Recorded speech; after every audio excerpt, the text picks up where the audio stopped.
Kenfield is a faculty member at the Urology Department at the University of California, San Francisco, and studies lifestyle in relation to the development of prostate cancer and prostate cancer progression. Dr. Kenfield, can you tell us about your article that was just published in JNCI? What did you study? Sure. A number of lifestyle factors have been studied in relation to risk of aggressive prostate cancer. We were interested in the combined effect of these factors on risk of lethal disease. Lethal disease in our study was defined as death from prostate cancer or metastasis to bone and other organs. Because prostate cancer is so heterogeneous, and because lifestyle factors are associated differently with lethal prostate cancer versus indolent or non-aggressive prostate cancer, we chose in our study to focus on the outcome of lethal disease because these types of studies would have the greatest impact. Can you tell us which populations you'd studied? Sure. We focused on two separate populations. One was the health professionals follow-up study at Harvard. It was started in 1986 among over 51,000 men, U.S. health professionals. This study collects diet and lifestyle data every 2 to 4 years.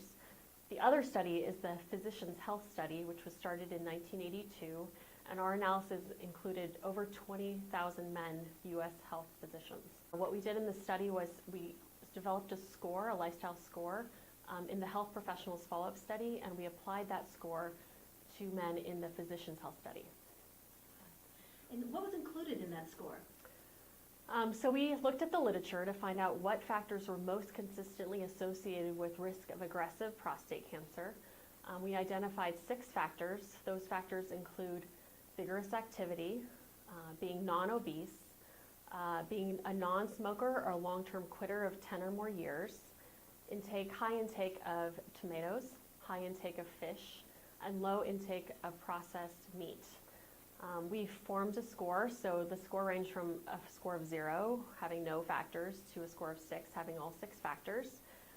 The average score at baseline was 3, but we did update the score over time as we collected lifestyle data over follow-up. And men who reported 5 or 6 factors versus those who had none or 1 factor had a 68% lower risk of developing lethal prostate cancer. We also looked at a diet-only score, and we found that men who had a score of 3, which is the highest score you could have, versus a score of 0, had a 46% lower risk of developing lethal prostate cancer.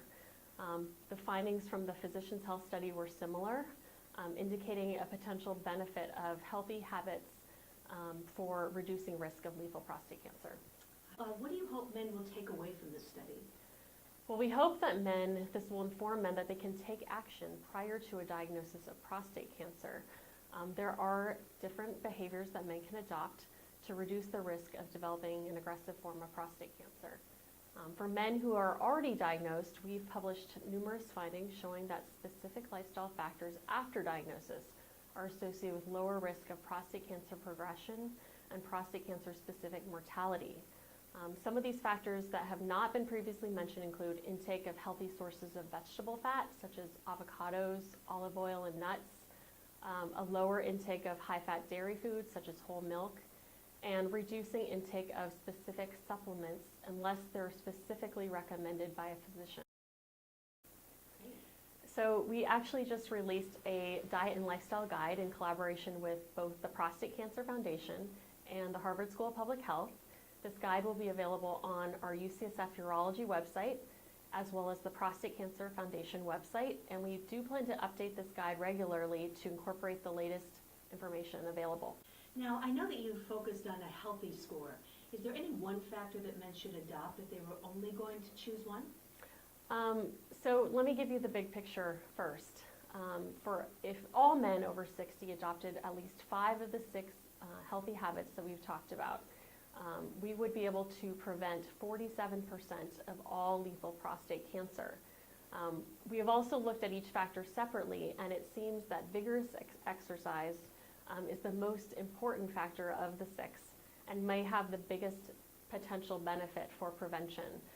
34% of lethal prostate cancer could be prevented in the U.S. if men increased their exercise to 3 or more hours of vigorous exercise a week.